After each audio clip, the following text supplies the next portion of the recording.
बात है मई 2011 की।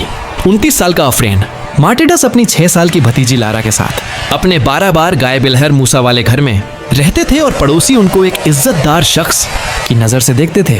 उनकी भतीजी और उनके रिश्ते के बारे में भी सबको मालूम था कि अफरेन के लिए उनकी भतीजी उनकी सगी बेटी से भी बढ़कर है। सब कुछ रोजाना की तरह एकदम सामान्य चल रहा था कि तभी एक दिन अचानक उनके घर से एक छोटी बच्ची के जोर जोर से चीखने की आवाजें आने लगी। पड़ोसी बहुत ज्यादा घबरा गए। उन्होंने जोर जोर से दरवाजा पीटा, लेकिन घंटों तक कोई बाहर नहीं आया। वो सभी बहुत ज्यादा घबरा गए तो उन्होंने तुरंत पुलिस को कॉल किया। करीब 10 मिनट बाद पुलिस वहां पहुंच गई और उन्होंने भी करीबन 15 मिनट तक दरवाजे को खटखटाना जारी रखा, लेकिन जब किसी ने दरवाजा नहीं खोला तब पुलिस का शक बढ़ गया। उन्होंने अपनी सर्विस रिवॉल्वर अपने हाथ में ली और गेट के दरवाजे को तोड़कर अंदर दाखिल हो गए। हर तरफ केवल अंधेरा ही अंधेरा था। बाथरूम में देखा तो कोई नहीं, ड्राइंग रूम में देखा वहां भी कोई नहीं, मगर जैसे ही वह लोग किचन में घुसे तो उनके हाथ पैर कांप गए, क्योंकि वहां पर अफरेन बैठा हुआ था और उसके शरीर पर एक भी कपड़ा नहीं था और उसके बगल में पड़ी हुई थी उसकी भतीजी की। पुलिस समझ गई कि अफरेन ने बड़ी बेरहमी से अपनी भतीजी लारा को ऊपर पहुंचा दिया है। उन्हें साफ समझ में आ रहा था कि उसने लारा के पेट में कई दफा चाकू मारे, उसके पेट को चीर दिया, लेकिन यह तो कुछ भी नहीं था। अफरेन ने अपनी भतीजी के साथ जो किया, अगर मैं वो आपको बताऊंगा ना तो पहले तो आपको यकीन नहीं होगा और उसे सुनकर आपको मतलब बड़ा अजीब सा भी लग सकता है। उसने अपनी भतीजी का पेट चीरा, उसकी आंतें निकाली, उन आंतों पर नमक डाला और उनको वैसे ही वहीं बैठकर था कि जब पुलिस वालों ने इसे देखा तो उनके हाथों में जो बंदूक थी ना, वो बंदूक छूटकर जमीन पर गिर गई। वो खुद 2 कदम पीछे हट गए, लेकिन अफरेन के चेहरे पर एक शिकन तक नहीं थी। और इस सबसे भी ज्यादा अजीब बात तो ये थी जो वो बार बार दोहरा रहा था। वो बार बार यह कह रहा था कि अगर मैं उसे ना मारता तो वो मना नंगल बन जाती। ये जो शख्स था ना अफरीन, उसने अपनी जिंदगी में कभी कोई नशा नहीं किया था, न ही उसे किसी तरीके की मानसिक बीमारी थी। बचपन से वो अपनी भतीजी को अपनी बच्ची की तरह पाल रहा था, लेकिन फिर आखिर ऐसा क्या हुआ कि जिस बच्ची के बिना वो एक पल भी नहीं रह सकता था, उसने उसे खुद ही अपने हाथों से इतनी दर्दनाक मौत दी और उसकी आंतें खाली हुई। और आखिर कौन है ये मनांगल? फिलीपींस में इसका ऐसा क्या खौफ है कि एक बुरी आत्मा होने के बावजूद फिलीपींस का कानून इसे अंधविश्वास मानने की बजाय खुद इससे डरता है और इसके लिए मुकदमे चलाता है। और कैसे इस आत्मा ने एक बार वहां की पूरी सभ्यता को खत्म कर दिया था। वेल, आज का यह वीडियो देखकर आप भी इस बात पर यकीन करने लग जाओगे कि इंसानों के अलावा इस दुनिया में ऐसे पिशाच रहते हैं जिन्हें हमारी नजरें नहीं दिख सकती। तो चलते हैं फिलीपींस और जानते हैं कि आखिर कौन है यह मनांगल और क्या है इसकी कहानी। आज के फाड़ू वीडियो में 16वीं और 17वीं शताब्दी में फिलीपींस में औरतों को सूरज ढलने के बाद उनके घर से बाहर नहीं निकलने दिया जाता था और घर के बाहर चारों तरफ नमक छिड़क दिया जाता था। एक गोला सा बना दिया जाता था नमक से, जैसे कि कोई लक्ष्मण रेखा हो। खिड़कियों और दरवाजों पर लहसुन टांग दिए जाते थे। साथ ही औरतें अपने पास कोई धारदार चीज जैसे चाकू या खंजर हमेशा रखती थी। और ऐसा नहीं है कि वहां के लोगों की सोच बड़ी पुरानी और ढकियानोसी थी कि वो औरतों को 4 दीवारी के अंदर रखना चाहते थे, बल्कि इसीलिए करते थे वो ऐसा ताकि उनकी बेटी के साथ वो ना हो जाए जो कि 12 साल की मारिया के साथ हुआ था। बात है 14 से 28 के आसपास की। 7 महीने की गर्भवती मारिया अपनी झोपड़ी में सो रही थी और उस समय गांव के लगभग सारे मर्द या तो समंदर में गए थे मछली पकड़ने या फिर शहर गए थे व्यापार करने के लिए। उस वक्त मारिया अपनी झोपड़ी में बिल्कुल अकेली थी, लेकिन मारिया को बिल्कुल डर नहीं लग रहा था, क्योंकि ये तो उसके लिए रोज की बात थी। उसे इस चीज की आदत थी। उसका पति भी कई महीनों तक व्यापार के लिए बाहर हफ्तों घर से दूर रहता था और यह चीज गांव की हर औरत के लिए बड़ी नॉर्मल सी थी। उन सबके पति व्यापार के लिए या कहें सामान बेचने के लिए शहर जाया करते थे और हफ्तों तक बाहर रहा करते थे। रात के करीब 1-2 बजे होंगे। मारिया बेहद गहरी नींद में सो रही थी। तभी अचानक उसके पेट में बड़ी जोर से दर्द होने लगा। हालांकि उसकी डिलीवरी का टाइम अभी काफी दूर था, तो उसने सोचा कि शायद बच्चा पेट में लात मार रहा है या मूवमेंट कर रहा है। यह सोचकर वह लेटी रही, लेकिन कुछ ही सेकंड बाद उसके मुंह से एक जोरदार चीख निकली। उसे ऐसा लगा मानो कोई उसकी आंख में हाथ डालकर उस बच्चे को जबरदस्ती बाहर निकालने की कोशिश कर रहा है।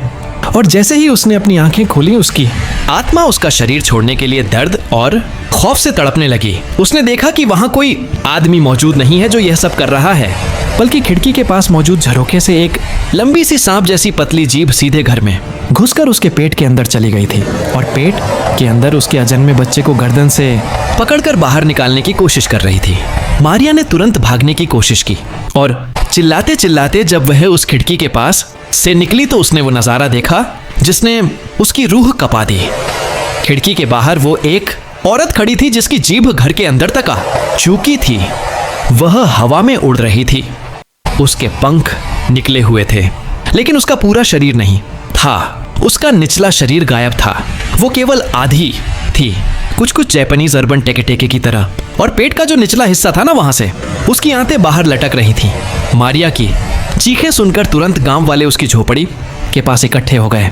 उन्होंने देखा कि मारिया दर दर से चिल्ला रही थी और उसका जो निचला बॉडी पार्ट था वो पूरा खून से लथपथ हो चुका था।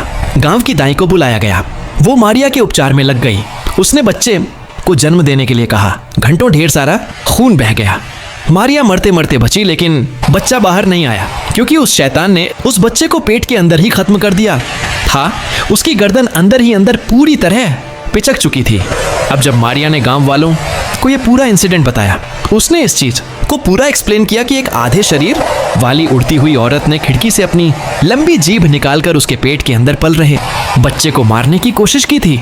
तो सबने यही माना कि लगता है मारिया ने कोई बुरा सपना देख लिया होगा और डर की वजह से उसने करवट ले ली होगी, जिसकी वजह से यह पूरी घटना हुई। और कुछ लोग तो यह मान रहे थे कि भैया इस हादसे की वजह से, मतलब बच्चे के मर जाने की वजह से मारिया को इतना बुरा सदमा लगा है कि वह तरह तरह की बातें बनाने लगी है, या फिर अपने सपने को वह सच मानने लगी है। समय बीत गया, यह घटना भी पुरानी हो गई। गांव की चहल पहल ने वापस अपना शोर पा लिया, मगर सूरज ढलने के बाद सभी को एक हल्का सा दबाव जरूर महसूस होता था।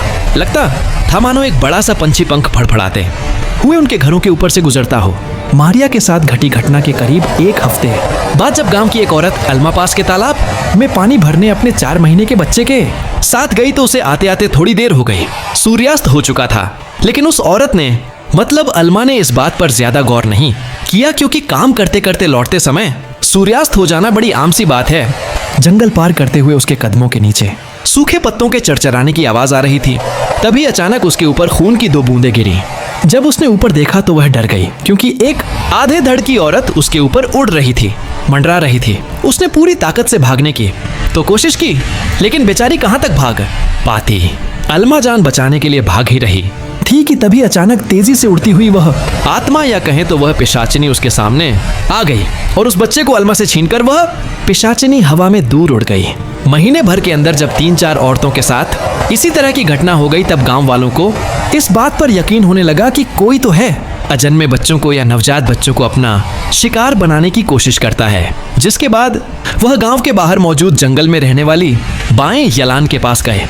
जिस तरह हमारे समाज में तांत्रिक और अधूरी होते हैं, उसी तरह फिलीपींस में उस दौर में तंत्र मंत्र, टोना टोटका और ऐसी काली शक्तियों से संबंधित पूजा पाठ मुख्य तौर पर केवल महिलाएं ही करती थी, जो आम लोगों से दूर रहकर सिद्धियां हासिल करती थी।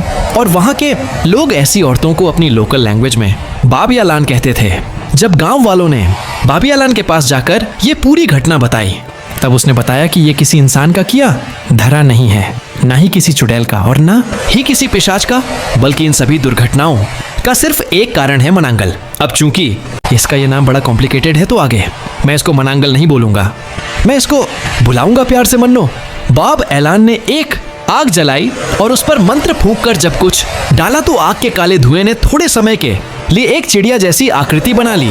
तब उस बाबलायन ने गांव वालों को बताया कि कुछ समय पहले किसी ने तंत्र मंत्र का सहारा लेकर शैतान को साधने की कोशिश करी, लेकिन विधि में कुछ गड़बड़ी के चलते शैतान एक काली चिड़िया के अंदर घुस गया।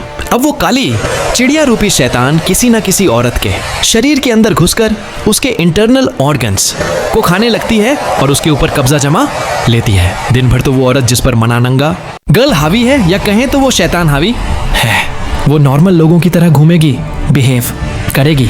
इवन उसे खुद भी पता नहीं रहेगा कि उसके अंदर कोई शैतान है, लेकिन शाम होते ही शैतान उस पर हावी हो जाएगा और वह बन जाएगी मन्नू। भालान ने बताया कि मनांगल का रूप लेते टाइम, मतलब मन्नू बनते टाइम, वो औरत अपने कमर के नीचे के शरीर को अपने हाथों से फाड़कर अलग कर लेती है। उसके शरीर का केवल ऊपरी हिस्सा किसी पिशाच की तरह उड़ता है और अपने अगले शिकार की तलाश करता है, क्योंकि शैतानी विधि मतलब वह तंत्र मंत्र अच्छी तरह से कंप्लीट नहीं हो पाया था, अधूरा रह गया था।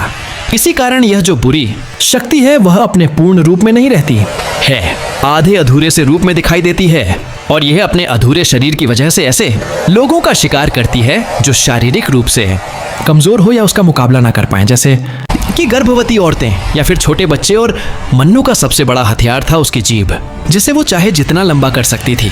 हालांकि ये हथियार तो हर फीमेल के पास होता है, बस हर किसी की जीभ उतनी ज्यादा लंबी नहीं होती, लेकिन चलती बहुत है। एनीवे, ये जो मन्नू है ना, इसकी जीभ आगे से बड़ी नुकीली थी, बिल्कुल इंजेक्शन की तरह, जिसे ये किसी के भी शरीर में चुभाकर उसका पूरा खून चूस लेती थी और इंसान के खून से ही मिलती थी उसे और ज्यादा ताकत। ये सारी चीजें सुनकर न पूरे गांव में हाहाकार मच गया। सब ये सोचकर घबराने लगे कि क्या अब उनका वंश कभी आगे बढ़ पाएगा या उनकी पूरी सभ्यता खत्म हो जाएगी, क्योंकि ये जो मन्नू है ये तो बच्चों को निपटा देती है। गांव वालों ने इस समस्या का सॉल्यूशन पूछा बाबियालान से, तो उसने कहा कि 2 दिन बाद आना। 2 दिन बाद उसने एक सॉल्यूशन बताया। उसने गांव वालों से कहा कि जब भी यह मन्नू शैतान बनती है तो यह अपना आधा शरीर जमीन पर छोड़कर शिकार के लिए निकलती है, लेकिन सूर्योदय से पहले इसे वापस अपने शरीर से जुड़ना होता है। तो तुम्हें सूर्योदय से पहले किसी भी हाल में इसके निचले धड़ को, मतलब आधे निचले शरीर को ढूंढना होगा और मनानंगल को उससे जुड़ने से रोकना होगा। और जब ऐसा हो जाएगा, तुम उसे जुड़ने से रोक दोगे, तब सूर्य की पहली किरण पड़ते ही उस शैतान का मन्नू का ऊपरी हिस्सा जलकर राख हो जाएगा।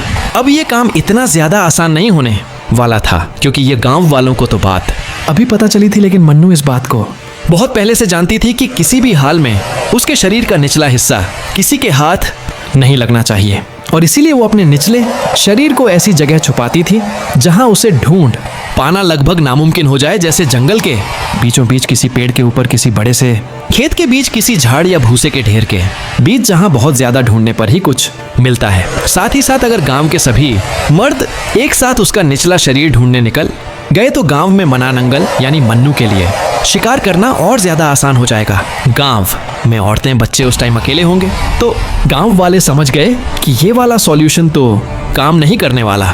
तब बाबियालान से फिर पूछा गया कि हम भैया ये काम नहीं कर सकते, कुछ और सॉल्यूशन बताओ। तो उसने बताया एक रूहानी उपाय, नमक और लहसुन। बाबियालाल ने कहा कि तुम मनानंगल यानी मन्नू का शिकार भले ही नहीं कर सकते हो, कम से कम उससे अपने घर वालों को बचा तो सकते हो। उसने बताया कि अगर घर के बाहर खिड़कियों पर लहसुन टांग दिया जाए और घर के चारों तरफ नमक छिड़क दिया जाए तो यह एक रक्षा कवच की तरह काम करेगा। तो इस तरह से जब तक तुम घर के बाहर रहोगे, उसकी लोअर बॉडी को ढूंढोगे, तब तक तुम्हारे घर वाले नमक और लहसुन की वजह से सुरक्षित रहेंगे। गांव वालों को यह चीज बड़ी पसंद आई। अब हर रात मानो इस काम को करने की एक प्रथा सी शुरू हो गई। घर के बाहर औरतें निकलती नहीं थी। रात में बाहर नमक का एक सर्कल बना होता था, खिड़कियों पर लहसुन टंगे होते थे। गांव के मर्द इकट्ठा होकर ढूंढने निकलते थे मन्नू की लोअर बॉडी को, और जब वो मिल जाती थी तो वो उसको जलाकर राख कर देते थे और सोचते थे कि उन्होंने इस समस्या को जड़ से खत्म कर दिया है। लेकिन धीरे धीरे यह घटनाएं और बढ़ने लगी। 50 से ज्यादा मन्नू की वो लोग बॉडीज को जला चुके थे, लेकिन ये घटनाएं रुकने का नाम ही नहीं ले रही थी, क्योंकि ये जो शैतान था ये अलग अलग शरीर में घुस जाता था। दोनों हिस्सों का जुड़ाव रोकने से केवल उस इंसान की मौत होती थी जिसके शरीर पर शैतान ने कब्जा किया था। शैतान की आत्मा का कुछ नहीं बिगड़ता था, उसके लिए शरीर का मरना तो केवल कपड़े बदलने जैसा था। वो नए नए शरीर में घुसता और नए नए शिकार करता। और आप शायद इस बात को अंधविश्वास मानोगे, लेकिन आज भी फिलीपींस की अंधेरी गलियों में मनानंगल घूमती है। यहाँ तक कि अभी भी अगर आप फिलीपींस घूमने जाओगे तो आपको वहाँ लगभग सभी घरों के बाहर लहसुन लटके दिखाई देंगे। और इसका सिर्फ एक ही कारण है, ताकि मनानंगल को घर में घुसने से रोका जा सके। और यह कोई अनपढ़ देश नहीं है, ये एक ऐसा देश है जहाँ का लिटरेसी रेट 90% है। लेकिन पढ़े लिखे होने से क्या होता है, डर तो सबको लगता है, चाहे वो पढ़ा लिखा हो चाहे अनपढ़ हो। और अब आने वाला है इस कहानी का, या कहूँ इस वीडियो का एक ऐसा ट्विस्ट जो आपको सोचने पर मजबूर कर देगा। क्या होगा अगर मैं आपसे कहूँ कि ये मनांगल की जो कहानी है ये किसी शैतान की देन नहीं है, बल्कि यह एक प्रोपेगेंडा है, एक स्पेनिश साजिश। और यह मैं ऐसे ही नहीं कह रहा हूँ, मैं इतिहास की बहुत सारी परतों के तार जोड़ते जोड़ते इस नतीजे पर पहुंचा हूँ। और जब आपको मैं ये सारी चीजें बताऊंगा ना तो लिटरली आपका भी दिमाग घूम जाएगा। साल 1556 में जब French colonist Miguel Lopez Philippines पहुंचे तो उन्होंने देखा कि फिलीपींस के लोगों की बड़ी ताकत थी। उनकी आइडियोलॉजी, उनकी आस्था और श्रद्धा एक ऐसी इकलौती चीज थी जो पूरे समाज को एक साथ जोड़कर रखती थी। अब क्रिश्चियनिटी फेथ से आने के कारण उनका यह मकसद था कि वो फिलीपींस में वहां के लोकल बिलीव्स को दबाकर क्रिश्चियन बिलीव्स को ज्यादा बढ़ाएं, जिससे इन लोगों में आपस में ही फूट पड़े और उनका कॉलोनिज्म का प्लान सक्सेसफुल हो जाए। जब स्पेनिश प्रीस्ट यहाँ पर मतलब फिलीपींस पर आए तो वो ये देखकर बड़े हैरान हो गए कि फिलीपींस की सोसाइटी में प्रकृति को बड़ा देवता माना जाता है। वह सभी मानते थे कि प्रकृति की हर चीज में स्पिरिट होती है और ऐसी कुछ बुरी स्पिरिट्स भी होती हैं जो इंसानों को नुकसान पहुंचा सकती है, लेकिन उन बुरी स्पिरिट्स के पीछे भी कोई ना कोई एक मकसद हुआ करता था। इन बुरी स्पिरिट्स को कलेक्टिव रूप से अस्वैंग कहा जाता था, जिनके अंदर कई सारे खतरनाक क्रिएचर्स आते थे, जैसे कि सिगबिन, वडॉग और मनानंगल। कहते हैं कि इन सभी शैतानों का या इन क्रिएचर्स का आइडिया जो था ना वो इतना ज्यादा खतरनाक और डरावना नहीं था। ना ही इनसे डील करने के लिए फिलीपींस के ओरिजिनल कल्चर में कभी भी किसी इंसान को मारने की बात कही गई थी। हाँ, लोगों में उनका खौफ था, लेकिन वो खौफ कभी दरिंदगी में नहीं बदला था। साथ ही स्पेनिश प्रीच ने देखा कि यहाँ की सोसाइटी में रिलीजियसली अथॉरिटीज पर महिलाएं ज्यादा रहती थीं। धर्म और आस्था के मामलों में भी महिलाओं को ज्यादा तवज्जो दी जाती थी, जबकि ऑर्थोडॉक्स स्पेनिश क्रिश्चियनिटी इसके ठीक अपोजिट थी। वहाँ केवल मर्द पादरी ईश्वर से सीधे तौर पर जुड़ सकते थे और धार्मिक तौर पर वही सारी टॉप की पोजीशंस भी संभालते थे। तो उनसे औरतों की इस तरह रिलीजियसली हायर पोजीशन पर बैठे रहने के बाद झेली नहीं गई, तो उन्होंने इन इविल क्रिएचर्स का सहारा लेकर ऐसी कहानियां मढ़नी शुरू कर दी कि इन बाबियालान ने ही उन बुरी शक्तियों को लोगों पर छोड़ा है ताकि वह धार्मिक तौर पर जनता पर राज कर सकें। इन स्पेनिश पादरियों ने लोगों की नजरों में बाबियालानों को धार्मिक गुरु की बजाय सीधा चुड़ैल बना दिया और इस कदर कहानियों और अपनी ताकत का इस्तेमाल करके लोगों के बीच प्रोपेगेंडा फैला दिया गया कि लोग चुनचक्कर बाबियालानों को चुड़ैल मानते हुए उन्हें मारने लगे। धीरे धीरे समय के साथ फिलीपींस के लोगों का जो रिलीजियस एसेंस था वो खत्म होने लगा। मतलब सीधी सी बात है, उनका अपने धर्म पर से, अपने कल्चर पर से विश्वास उठने लगा, क्योंकि वह इन स्पेनिश लोगों के द्वारा फैलाई गई नकली कहानियों के झांसे में आ रहे थे। अब क्योंकि वह खुद अपने धर्म से हट रहे थे तो उनको चाहिए था कुछ जिससे वह जुड़ सके। तो स्पेन से आए पादरी फिलीपींस के लोगों को यीशु मसीह का ज्ञान देने लगे। लगातार उनके दिमाग में यह बात डालने लगे कि अभी तक वो जिस आस्था में पड़े थे वो एक शैतानी ताकत थी, बुरी आस्था थी, और अगर उनको वाकई ईश्वर से जुड़ना है तो उन्हें क्रिश्चियनिटी में कन्वर्ट होना चाहिए। अब इससे पहले कि मैं वीडियो में आगे बढ़ूं और ज्यादा चीजें बताऊं, हो सकता है कुछ लोग जो क्रिश्चियन धर्म को मानते हो और इस वीडियो को देख रहे हो उनको लग रहा हो कि अरे गौरव भाई तुम ये क्या बता रहे हो। तो देखो, मैं ये जो भी बता रहा हूं ना ये सब कुछ आर्टिकल्स के ऊपर बेस्ड है। अगर आप मनांगल के ओरिजिन की कहानी को लेकर और स्पेनिश पादरियों के द्वारा फिलीपींस में आए जाने के बाद आए धर्म